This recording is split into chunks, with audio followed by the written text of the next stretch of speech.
Hi, I'd like to show you how to trim a bowl. Now, I've got several tools that I like to use, starting with just the wooden knife. You can actually trim if this is sharp enough. Traditionally, what you want to use is a loop tool. This is one that has a blade on one end. It's round. You can take a lot of clay off with this. A triangle on the other end. Here's a smaller version. It all depends on the size pot you're working with. Here's one that has a very sharp carbon steel blade. This works great. Here's one that is just the pure blade. And then finally, there's one that is a tiny one.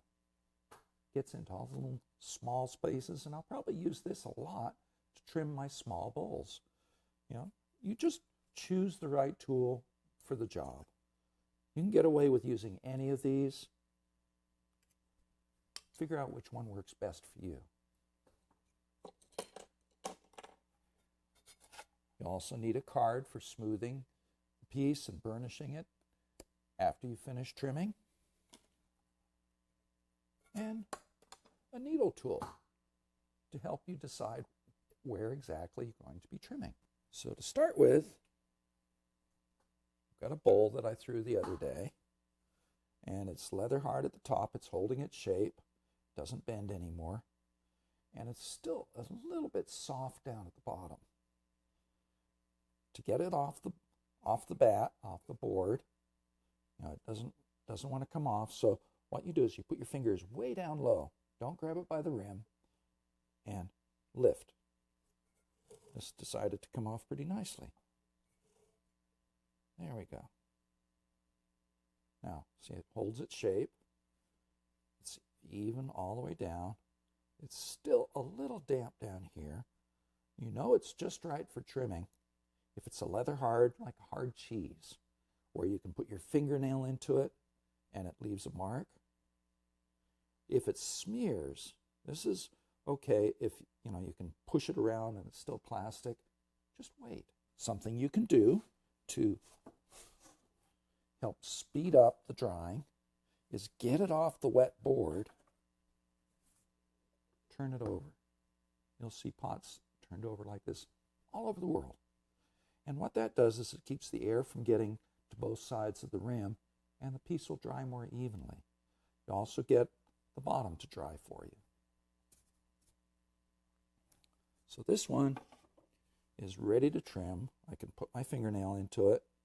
It's a little bit on the wet side, but it's going to hold its shape when I trim. So first of all, you decide, well, what am I going to trim off? This is not very pretty the way this looks right now. I want to take a lot of that extra clay that acted as support when I threw it, trim that away. A good rule of thumb is approximately 1/3 of the diameter. So take this, divide it into 3, and that's a nice size foot. Some decorative pieces will have tiny feet. Some pieces that you want to be very stable, like a mixing bowl or a cat bowl, for example, you may want a really wide foot. Also, you want to match the inside shape with the outside. So if this curves, the outside should curve too. It shouldn't be flat down there on the outside. So always throw your pieces from the inside and decide how you'd like the outside to look when you're making the inside of the pot. So I'm going to turn this over and feel it. And I'm running my fingers through, and it's pretty even all the way down. It starts getting thick right about there. This is actually pretty good. Sometimes you have to start trimming up higher. This one is good right to there.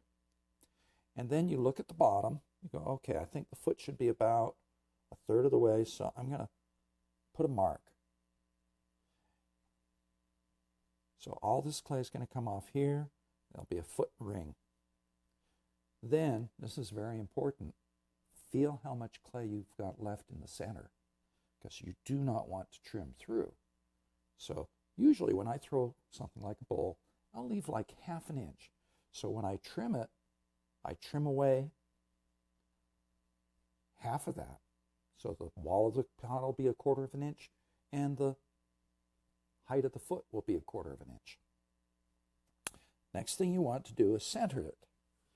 You have these nice rings on the wheel head, so you can use those as a guide to start trimming and centering. So you just put it as close as you can to the center.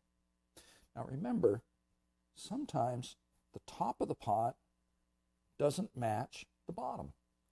So where you want to center is probably just a little bit below the very bottom. I don't want to center this part because it's all irregular from cutting it off and pushing it around. I'm going to center right here. That way I'll have an even wall. So I'm going to turn on the wheel, and you can see it's a little bit off. See, it's hitting on my finger. I move my finger in, and then it hits. Putting my elbows on my knees, supporting one hand with the other, and just bring my finger in, and till it hits. Well, there it hit.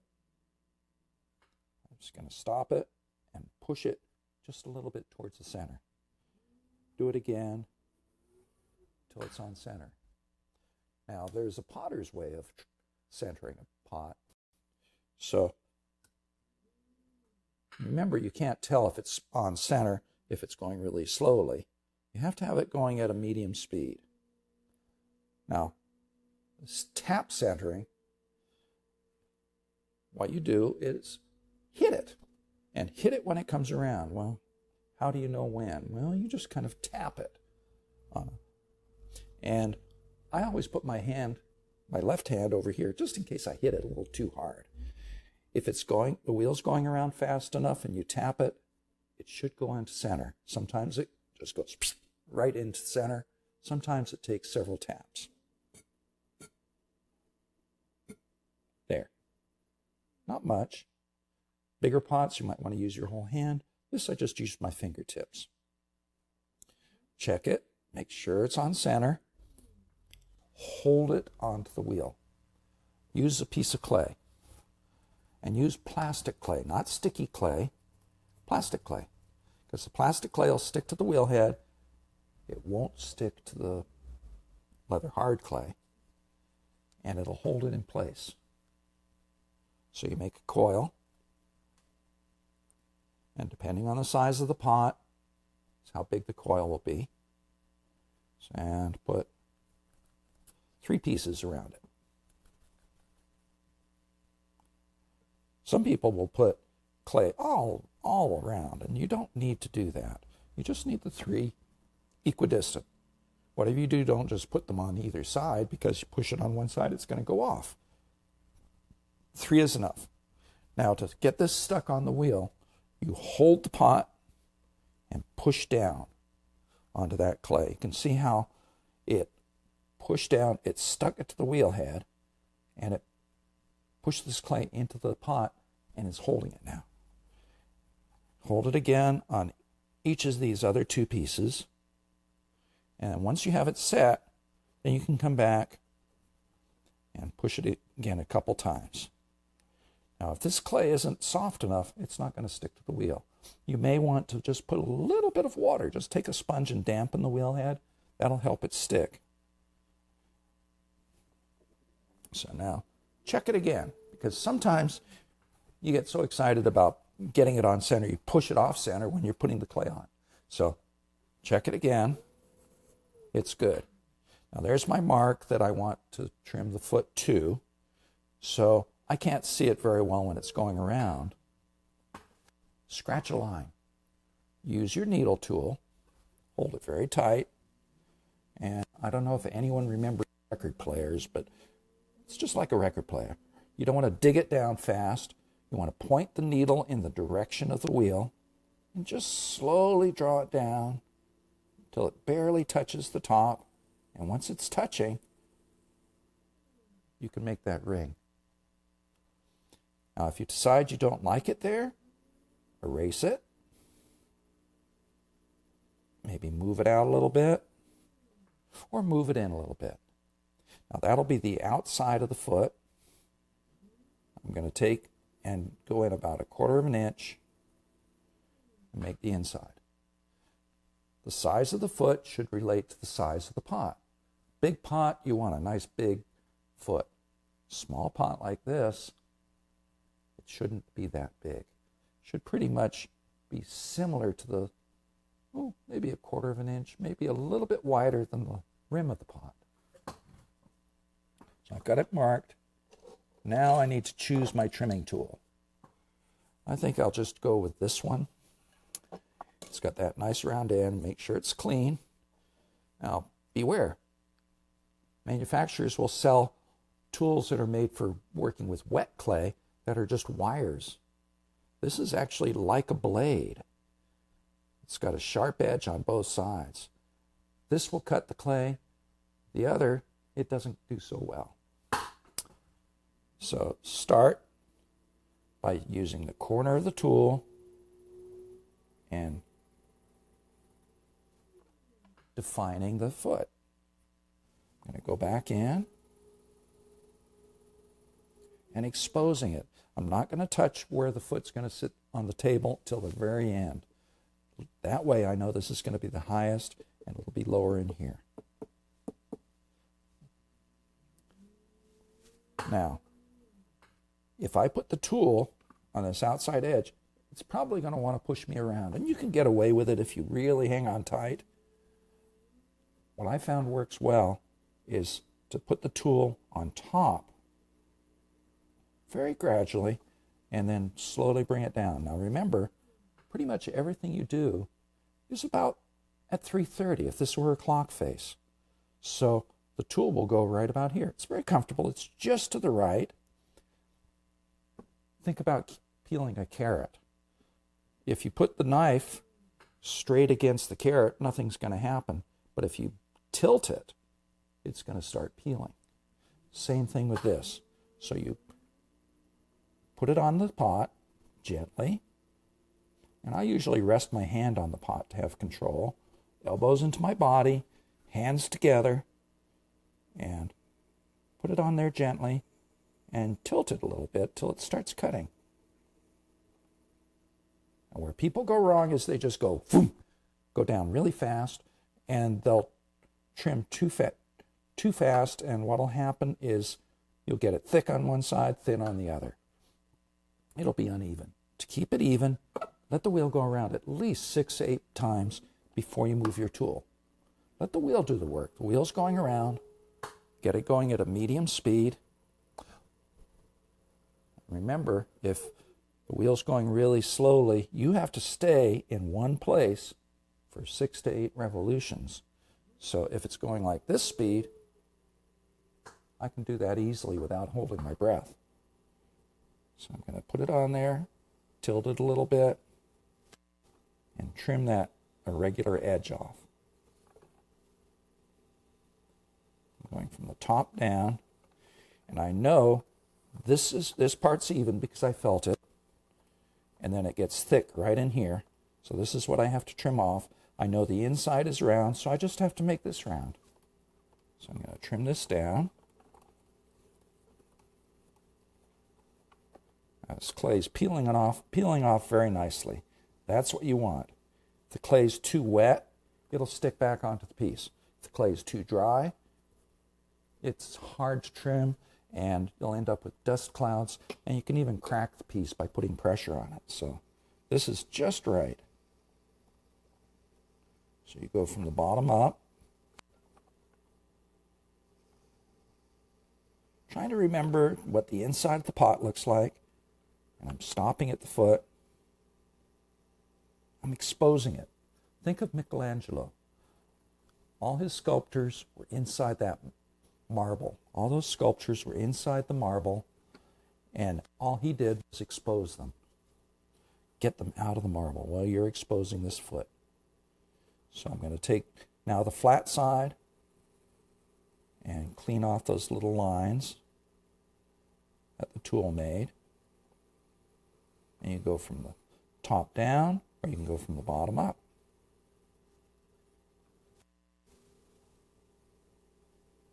A foot can be all different shapes. I like to relate the foot to the shape of the pot. So if you have a really round pot, A round foot is very appropriate. I also like to have as little of the raw clay, the unglazed clay, touching the table. So what I do is I taper the foot. So I make it almost like a triangle and have the top be narrower than the bottom. That also works well because what it does is supports the pot. Now I'm going to trim. Now this is kind of a big tool. I'm going to trade tools and go with a smaller one to get the inside. Now I don't know if you can hear this. You'll notice you'll hear it as soon as I trim a little bit more. But this is a potter's trick. You tap it like a drum to tell how thick the pot is. So if it's higher, it's thicker. It's about the same from here to here. So now let me trim it a little bit. So I'm going to go from the outside to the center.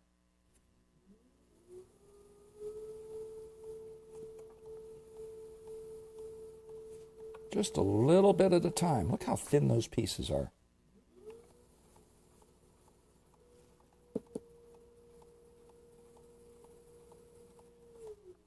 Now this part, the inside of the bowl curves. So the highest point will be in the middle, and it curves down.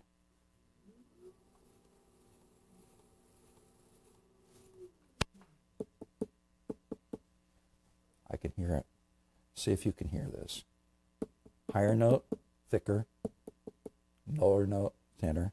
And if you push it gently and it goes in, stop trimming.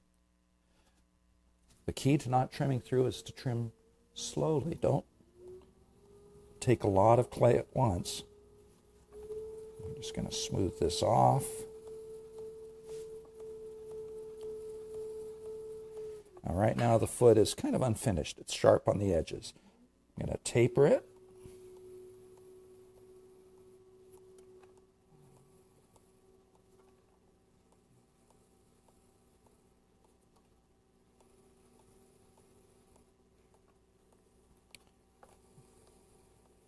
Now, something you can do to be just like an insurance policy.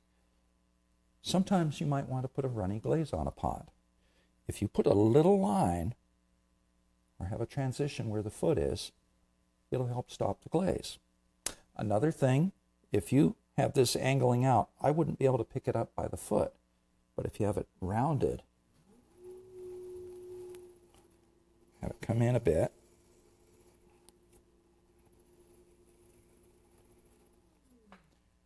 I'd be able to pick that up to glaze it. So I'm putting that little line there. Trim off any irregularities on the very bottom.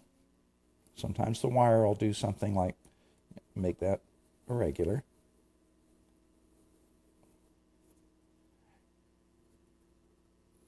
Just flatten it out, smooth it out.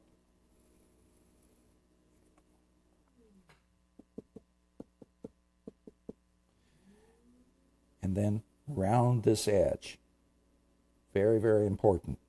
If this edge is rounded, it won't chip. If it's sharp, it'll chip. Also be uncomfortable to put it to your hand. I'm going to check to make sure the middle is lower than the foot. And it's just there. If you want to glaze inside here, make sure this is 1/8 of an inch. I'm going to trim just a little tiny bit more. Check it by pushing it gently. No, I still can push it. Take a little bit more. Starting to go in a little bit if I push, so that's as much as I can trim off this foot.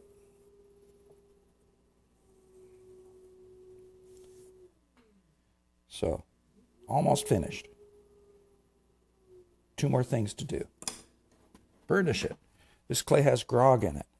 So it has tiny little, almost like stones in it. Some clays have sand in it. When you trim it, they pop out. So if you just go ahead and biscuit and fire it with glaze on it, sometimes you'll get little pinholes where that grog was. I take a gift card, credit card, membership card, and burnish it. So I'll lie this down almost like I'm buttering it, and just go over it, and it'll smooth off all those little holes, get rid of them. If your clay's a little drier than this one's just right. If your clay's a little drier than this one, dampen it a little bit with a sponge before you do this.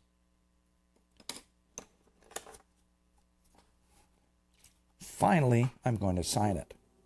Sign all your work. So.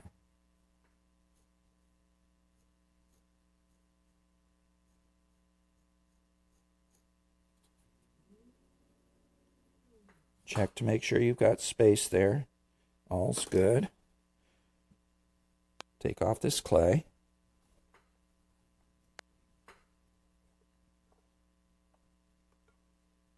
Ball it up right away so it doesn't get dry.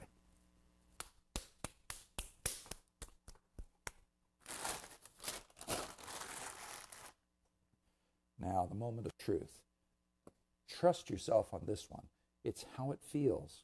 You will know instantly, as soon as you pick it up, whether it's too heavy. Unlike when you throw it on the potter's wheel, you can put this back on here and trim a little bit more. So grab it with two hands, pick it up, turn it over, and look at it. So let's look at the profile. Big, big change.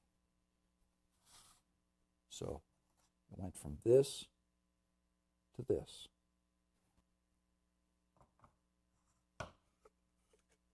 Pick it up gently.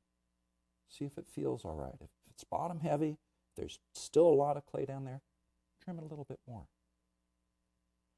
Sometimes when you put it down on the wheel head, you make it a little bit of gray from the metal. It might mar it a little bit. So before you put it away, just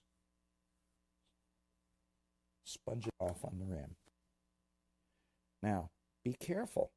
This foot's soft right now.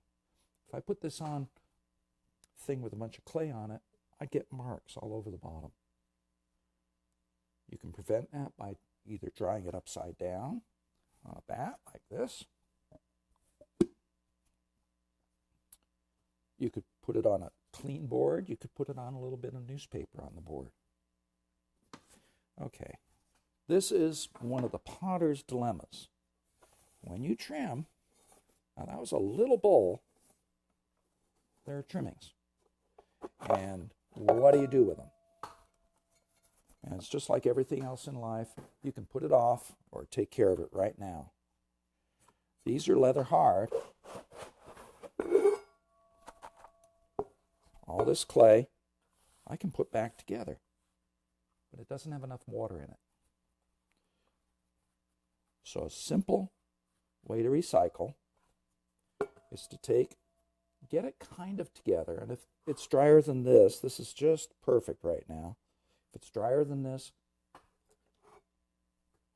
add a little water to help bunch it up.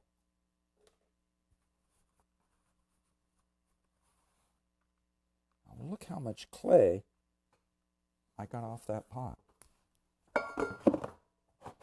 So it's still got lots of air pockets in there. The idea about doing this is to get the water in between all those little pieces of clay. You do that, it'll absorb it, and in half an hour you can actually wedge this back up and use it again.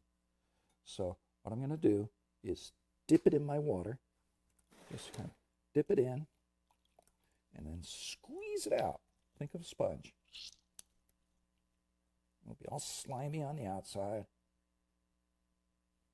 Leave that alone. And before long, if you have 10 bowls, just multiply that. Think how much clay you're saving. And if you left, some people throw it away. I like to reuse it. Some people put it in a giant bucket and then have to come back and work that clay. And it's a very hard physical job. I like to do it as I go. So I'll just leave this. And before I close up the studio today, I will wedge that up and put it back in the bag. If it's still a little wet, just put it in the bag. So then you trim the next one, and trim the next one. So take your time, be careful. Remember, you can always put it back on. Thank you.